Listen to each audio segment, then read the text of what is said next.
বিশ্বকে বাঁচাতে গেলে প্রকৃতি মাকে আমাদের বাঁচাতে হবে। আজকে আমরা বড় অসহায়।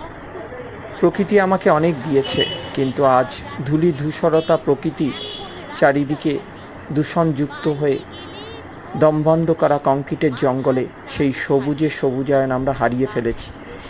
আগামী পৃথিবী আমাদের সবুজে সবুজায়নযুক্ত বিশ্ব তৈরি করে বিশ্ব উষ্ণায়নের হাত থেকে প্রকৃতি মাকে রক্ষা করতে হবে, শপথ নিতে হবে। একটি সুন্দর, সুস্থ, রোগমুক্ত, দূষণমুক্ত বিশ্ব আমরা সবুজে সবুজায়নযুক্ত পৃথিবী তৈরি করে সবাই সবাইকে উপহার দেব। গাছগুলোকে কাটলে কি হয় তাও তো দেখছো তুমি। গা গঞ্জ আর জীবন্ত নয়, শুকনো মরুভূমি। হারিয়ে গেছে মাথার উপর